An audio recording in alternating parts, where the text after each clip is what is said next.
ॐ भूर्भुवः स्वः तत्सवितुर्वरेण्यं भर्गो देवस्य धीमहि धियो यो नः प्रचोदयात्। ओम शांति शांति शांति। नमस्कार मेरे प्यारे दोस्तों। ये 17वां वीडियो है भगवान श्री रामना महर्षि से बातचीत का। ये वीडियो शुरू होता है 190वीं बातचीत से।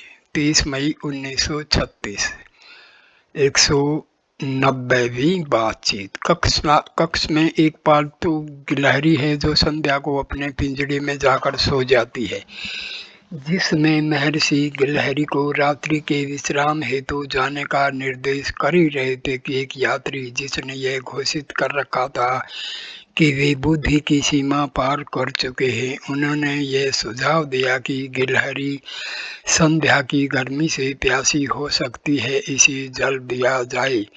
उनकी पशु स्वभाव से जानकारी होने के अहंकार पर किसी ने उत्तर नहीं दिया।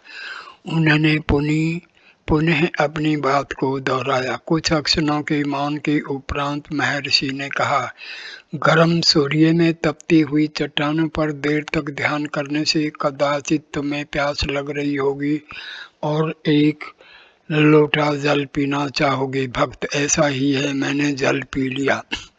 महर्षि, गिलहरी इतनी प्यासी नहीं है, क्योंकि तुम सूर्य की गर्मी में तपस्या कर रहे थे, तुम्हारा प्यासा होना स्वाभाविक है। गिलहरी के लिए यह निर्देश क्यों करते हो? महर्षि ने आगे कहा, मैंने उसे बंद नेत्रों से सूर्य की ओर तप्त चट्टानों पर खड़े देखा।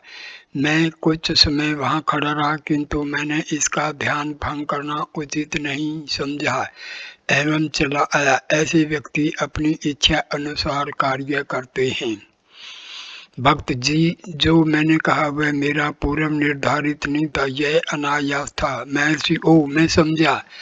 हम सब दूसरे लोग जो कर्म करते हैं वह संकल्प से करते हैं। तुम सबकी सीमा से परे हो, ऐसा प्रतीत होता है। भक्त, ऐसा मैंने प्रथम बार ही नहीं किया है। आप स्वयं मुझे प्रेरित कर यह सब कराते हैं, फिर भी आप मुझसे ऐसा करने का कारण पूछते हैं, यह कैसे? महर्षि, मैं समझा। तुम्हारे समस्त कार्य मेरे द्वारा नियंत्रित हैं, तब फल भी तुम्हारे नहीं अपितु मेरे माने जाने चाहिए। भक्त, वे निसंदेह ऐसे ही हैं। मैं अपनी स्वतंत्र इच्छा से नहीं अपितु आपकी प्रेरणा से ही कर्म करता हूँ। मेरी स्वयं की कोई इच्छा नहीं है। महर्षि, मूर्खतापूर्ण बातें बहुत हो चुकी। इसी प्रकार दुर्योधन ने प्राचीन काल में महाभारत में कहा था, जानामि धर्मं न च मे प्रवृत्ति, जानम्य धर्मेण च मे निवृत्ति, केनापि देवेन हृदये स्थितेन यथा नियुक्तोऽस्मि तथा करोमि। तुम दोनों में क्या अंतर है? भक्त, मुझे कोई अंतर नहीं दिखता, पर मेरा कोई संकल्प नहीं है और उसके बिना कार्य करता हूँ। महर्षि, तुम जन सामान्य से ऊपर उठ चुके हो। हम दूसरे लोग व्यक्तिगत संकल्प से कार्य करते हैं। भक्त, कैसे? वहां से आपने अपनी एक पुस्तक में कहा है कि कर्म स्वतः हो सकता है। महर्षि, बस रहने दो, बस रहने दो। तुम तथा एक अन्य यात्री श्रेष्ठ व्यक्तियों का सा आचरण करते हो। तुम दोनों पूर्ण ज्ञानी हो, तुम्हें और ज्ञान की आवश्यकता नहीं। यदि तुम यहाँ प्राय नहीं आते होते तो मैं यह सब नहीं कहता। जैसा चाहो वैसा करो, परंतु कुछ समय पश्चात ही यह प्रारंभिक अवस्थागत सनक यही सही रूप में मालूम हो जाएगी। भक्त, किंतु मैं तो बहुत समय से इस अवस्थाओं में। महर्षि, बस रहने दो। 191वीं बातचीत। आश्रमवासी शिष्य श्री कोहेन योग पद्धति पर चर्चा कर रहे थे। महर्षि ने कहा, पातंजलि का प्रथम सूत्र योग की सर्व पद्धतियों में उपयोगी है। लक्ष्य है मन की क्रियाओं का अंत। पद्धतियां भिन्न भिन्न हैं। जब तक उस लक्ष्य की प्राप्ति के लिए प्रयत्न किया जाता है उसे योग कहते हैं। यह प्रयास योग है। मन की शांति के अनेक साधन हैं। एक, स्वतः मन की परीक्षा द्वारा। मन की परीक्षा करने से उसकी कर्मशीलता का स्वतः ही अंत हो जाता है। यह ज्ञान का मार्ग शुद्ध मन ही आत्मा है। दूसरा, मन के मूल की खोज करना, यह दूसरी पद्धति है। इसके स्रोत को ईश्वर, आत्मा अथवा चैतन्य कहा जा सकता है। तीसरा, एक विचार पर एकाग्रता करने से अन्य सारे संकल्प लुप्त हो जाते हैं। अंततः वह विचार भी लुप्त हो जाता है। तथा चौथा, हठ योग। सभी पद्धतियां एक तथा समान हैं क्योंकि वे सब एक ही लक्ष्य की ओर प्रवृत्त कराती हैं। संकल्पों पर नियंत्रण करते इसमें जागरूक रहना आवश्यक है, अन्यथा उससे निद्रा आएगी। वह जागृति ही खास बात है। इस तथ्य से प्रकट है कि प्राणायाम के उपरांत भी पतंजलि ने प्रत्याहार, धारणा, ध्यान, समाधि पर बल दिया है। प्राणायाम मन को शिथिल करता है तथा संकल्पों का दमन करता है। फिर क्यों अधिक विकसित किया जाए? क्योंकि जागरूकता एक आवश्यक तथ्य है। ऐसी अवस्थाएं अफीम, क्लोरोफॉर्म आदि के लेने से भी उत्पन्न की जा सकती हैं, किंतु जागरूकता के अभाव में वे मोक्ष की प्राप्ति नहीं कराती।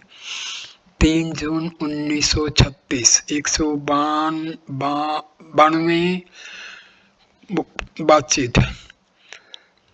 महर्षि ने वार्तालाप के मध्य समझाया, मोक्ष की कामना कौन करता है? प्रत्येक व्यक्ति केवल सुख की कामना करता है, वह भी केवल इंद्रिय जनित सुख।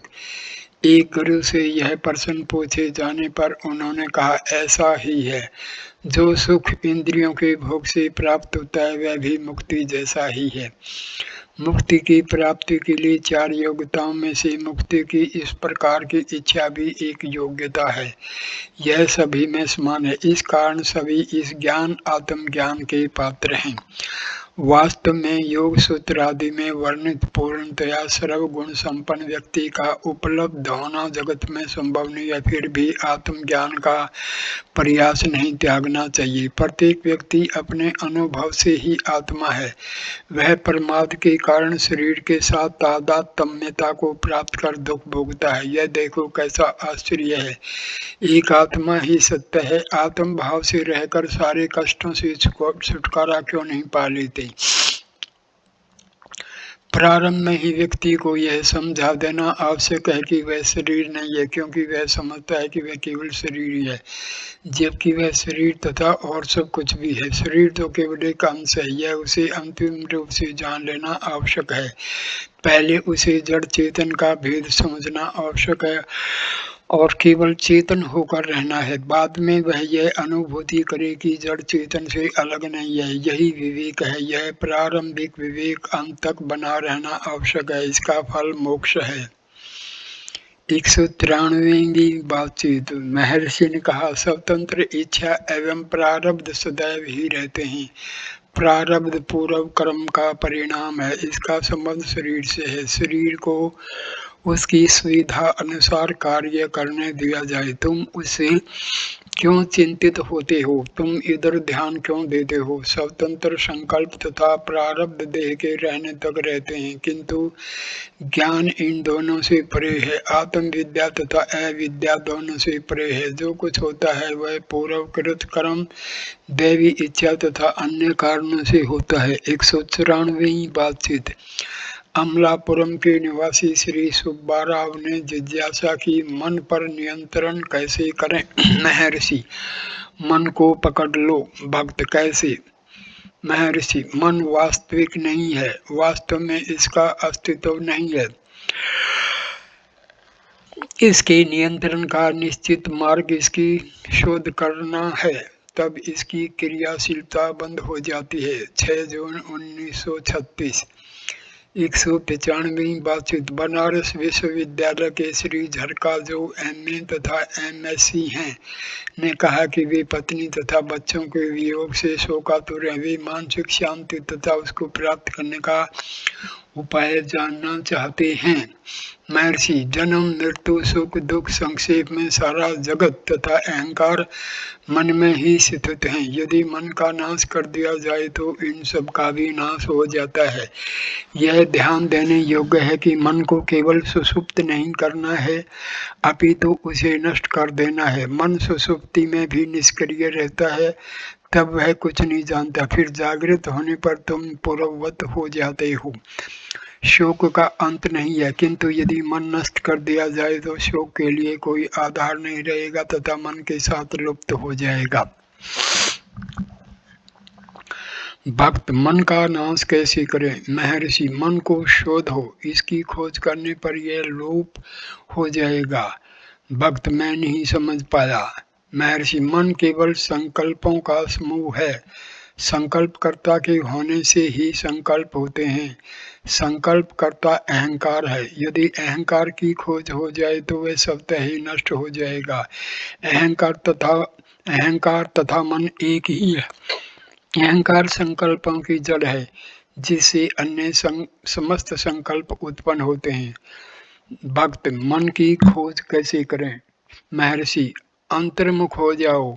अब तुम जानते हो कि मन का उदय अंदर से है, अतः अंतर्मुख हो जाओ।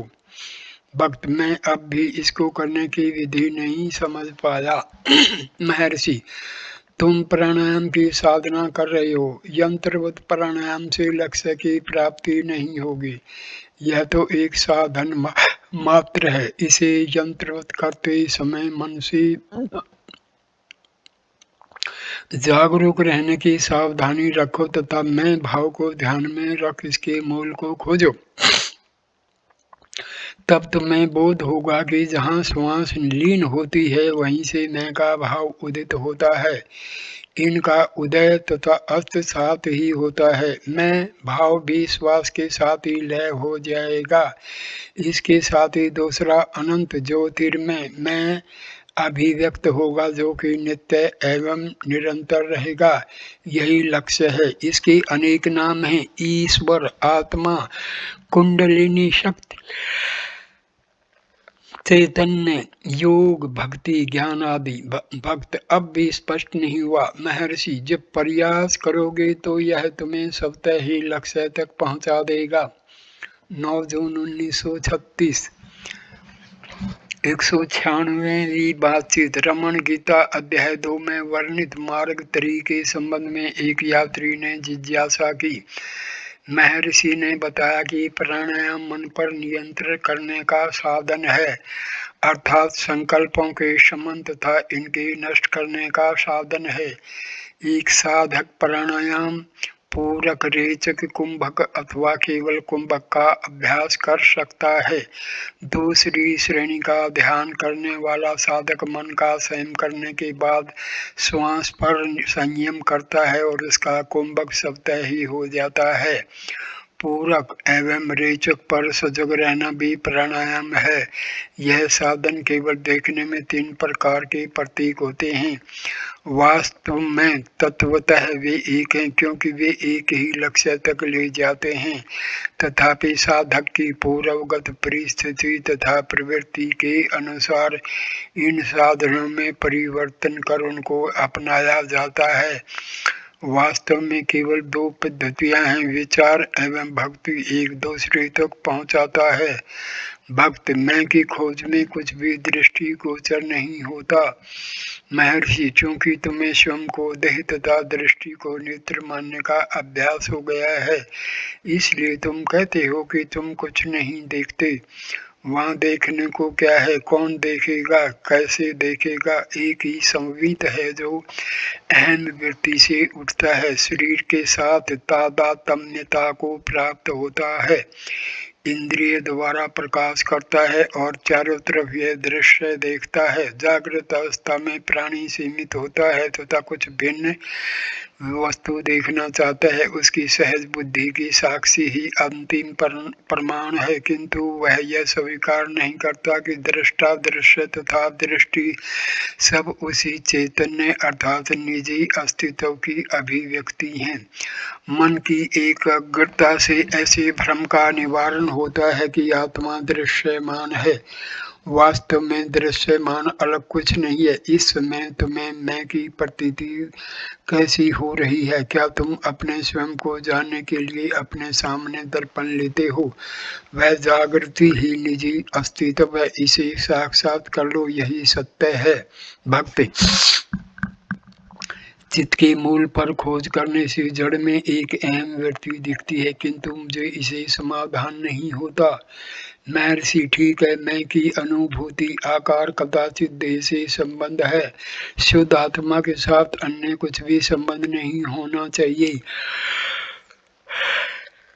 आत्मा केवल सत्य है जिसके प्रकाश से देह अहंकार आदि प्रकाशित होते हैं। सभी कल्पनाओं के शमन में से केवल शुद्ध चैतन्य अवशेष रहता है।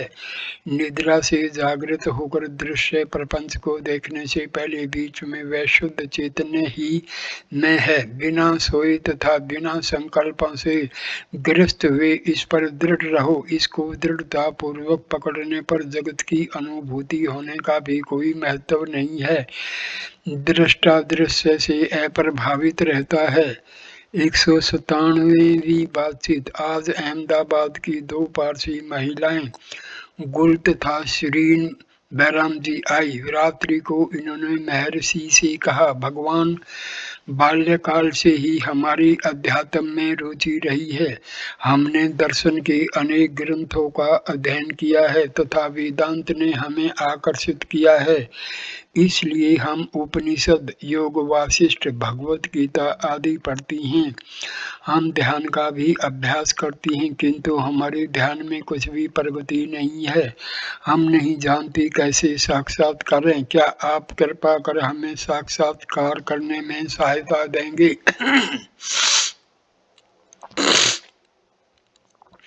महर्षि, तुम किस प्रकार ध्यान करती हो? भक्त, मैं स्वयं से प्रश्न करने लगती हूँ, मैं कौन हूँ? मैं देह नहीं हूँ, इसका निरसन। मैं श्वास नहीं, मैं मन नहीं, पर मैं आगे नहीं बढ़ पाती। महर्षि ठीक है, बुद्धि की पहुँच यही तक है। तुम्हारी प्रकृति केवल बौद्धिक है। वास्तव में सारे धर्म शास्त्र साधक को सत्य का ज्ञान कराने के लिए केवल मार्गदर्शन हेतु इस प्रक्रिया का निर्देशन करते हैं। सत्य का प्रत्यक्ष दर्शन नहीं कराया जा सकता, अतः यह बौद्धिक प्रक्रिया बताई गई है। तुम देखो, जो समस्त अनात्म का निरासन करता है वह अपने मैं का निरसन करने में असमर्थ है। मैं यह नहीं हूँ अथवा मैं वह हूँ कहने के लिए मैं तो होगा ही। यह मैं केवल अहंकार अथवा मैं भाव है। इस अहम भाव के उदय होते अन्य सब संकल्पों का उदय होता है। इसलिए मैं भाव ही संकल्पों का मूल है। यदि इस मूल को उखाड़ दें तो अन्य सब उसी में निर्मूल हो जाएंगे। इस हेतु मूल में मैं को खोजो, स्वयं से प्रश्न करो, मैं कौन हूँ? इसके स्रोत को खोजो, तब यह सब नष्ट होकर शुद्ध आत्मा अवशेष रहेगी। भक्त, इसको कैसे करें? महर्षि, मैं सदैव है, गहन निद्रा में, स्वप्न में तथा जागृति में। सुषुप्ति में भी वही है जो इसमें बोल रहा है। मैं की भावना सदैव विद्यमान रहती है। अन्यथा क्या तुम अपने अस्तित्व से इनकार करते हो? तुम नहीं करते। तुम कहते हो मैं हूँ, पता लगाओ कौन है। भक्त, अब भी मैं नहीं समझी। आप जो मैं कह रहे हैं वह कौन सा मैं है? मैं नहीं जानती। क्या आपका गलत मैं ही मैं है? इस गलत मैं को कैसे निकालें? महर्षि, मिथ्या मैं के हटाने की आवश्यकता नहीं है। मैं स्वयं का कैसे निरसन करेगा? तुम्हें केवल इसका स्रोत जानकर वहीं स्थिर रहना है। तुम्हारा प्रयास यहीं तक है, तत्पश्चात अपरिमित स्वयं की चिंता कर लेगा। वहाँ तुम असहाय हो, कोई भी प्रयास वहाँ नहीं पहुँच सकता। भक्त, यदि मैं सदैव हूँ अभी एवं यहाँ, तो मुझे इसकी अनुभूति क्यों नहीं होती? महर्षि, यही तो कौन कहता है उसकी अनुभूति नहीं होती? क्या सत्य में ऐसा कहता है अथवा मिथ्या में? इसकी परीक्षा करो, तुम जानोगे वह मिथ्या में है, मिथ्या में ही बाधा है, इसका हटाना आवश्यक है, जिससे कि सत्य में गुप्त न रहे। यह भावना कि मैंने साक्षात्कार नहीं किया, साक्षात्कार में बाधक है। वास्तव में साक्षात्कार पहले से ही है, कुछ अधिक साक्षात्कार नहीं करना है, अन्यथा साक्षात्कार नवीन होगा जो पहले से नहीं था और जो बाद में होगा। जिसका जन्म है उसका अंत भी है। यदि साक्षात्कार नित्य नहीं तो यह प्राप्त करने के योग्य नहीं है। इसलिए हम जिसकी खोज कर रहे हैं वह कोई नवीन होने वाली घटना नहीं है, यह केवल वह है जो नित्य है, परंतु बाधाओं के कारण उसकी सभी जानकारी नहीं हो रही है। हम उसकी खोज कर रहे हैं, हमें केवल बाधा को हटाना है। जो नित्य है वह अविद्या के कारण ऐसा प्रतीत नहीं होता, अविद्या ही बाधा है। इस अज्ञान को दूर कर दो और सब ठीक हो जाएगा। अविद्या एवं अहम भाव एक ही है, इसके मूल की खोज करोगे तो इसका लोप हो जाएगा। अहम भाव जीवनी शक्ति के समान है, जो यद्यपि स्वयं प्रत्यक्ष नहीं है, देव के साथ उदय होती है, वृद्धि को प्राप्त होती है तथा देह के साथ लुप्त हो जाती है। देह का भान ही मिथ्या में है। इस देह भाव को त्यागो, यह मैं के स्रोत के खोजने से होगा। देह नहीं कहती मैं हूँ, मैं देह हूँ, ऐसा तुम कहते हो। यह मैं कौन है, इसकी खोज करो। इसके मूल की खोज करने से इसका लोप हो जाएगा। भक्त तदुपरांत क्या आनंद होगा? महर्षि, आनंद तथा अस्तित्व का बोध एक ही है। उस आनंद के अस्तित्व की नित्यता की सर्व युक्तियां आनंद के लिए भी प्रयुक्त होती हैं। आनंद तुम्हारा स्वरूप है, अविद्या ने उस आनंद को गुप्त कर दिया है। अविद्या को हटाकर आनंद को मुक्त होने दो। भक्त, क्या हमें जगत, जीव तथा ईश्वर के मूल तत्व सत्यता की खोज नहीं करनी चाहिए? महर्षि, यह सब मैं की कल्पनाएं हैं, यह सब अहम भाव के उद्भव के साथ उदय होती हैं। क्या तुमने अपनी गहन निद्रा में इनके विषय में विचार किया था? गहन निद्रा में तुम थे तथा वही तुम अब बोल रहे हो। यदि वे यथार्थ होती तो क्या वे सुषुप्ति में भी नहीं होती? ये केवल अहम भाव पर आधारित है। फिर क्या जगत तुमसे कहता है मैं जगत हूँ? क्या देह कहती है मैं देह हूँ? तुम कहते हो यह जगत है, यह देह है आदि। इस प्रकार यह केवल तुम्हारी कल्पनाएं हैं। तुम कौन हो खोज लो और तब तुम्हारे सारे संशयों का अंत हो जाएगा। भक्त, साक्षात्कार के उपरांत देह का क्या होता है? यह रहती है अथवा नहीं? हम ज्ञानी पुरुषों को अन्य लोगों के समान कार्य करते देखते हैं। महर्षि, यह प्रश्न अभी नहीं उठता। यदि आवश्यक हो तो साक्षात्कार के पश्चात यह प्रश्न करो। जहाँ तक ज्ञानी व्यक्तियों का संबंध है, उन्हें स्वयं की चिंता करने दो। तुम्हें उनकी चिंता क्यों है? वास्तव में साक्षात्कार के पश्चात देह तथा अन्य सर्व आत्मा से पृथक भाषित नहीं होता। भक्त, नित्य सत्य चितानंद होते हुए ईश्वर हमें कठिनाइयों में क्यों रखता है? उसने हमें क्यों उत्पन्न किया? महर्षि, क्या ईश्वर आकर तुमसे कहता है उसने तुम्हें कठिनाइयों में रखा है, या तुम हो जो कहते हो यह मिथ्या में ही है? यदि यह लुप्त हो जाए तो यह कहने वाला कोई नहीं होगा कि ईश्वर ने इसकी अथवा इसकी सृष्टि की है। जो है वह यह भी नहीं कहता मैं हूँ, क्योंकि क्या कभी ऐसा संशय उत्पन्न होता है कि मैं नहीं हूँ? ऐसी स्थिति में ही व्यक्ति स्वयं को याद दिला सकता है मैं मनुष्य हूँ। ऐसा कोई नहीं करता। इसके विपरीत यह संशय हो जाए कि वह गाय या भैंस है तो उसे स्वयं को स्मरण कराना होगा कि वह गाय आदि नहीं है, परंतु मैं मनुष्य हूँ, ऐसा कभी नहीं होगा। इस प्रकार अपने निजी अस्तित्व तथा साक्षात के बारे में इस वीडियो को मैं यहीं विराम देता हूँ। अगला वीडियो 198वीं बातचीत से शुरू होगा। नमस्कार दोस्तों, धन्यवाद।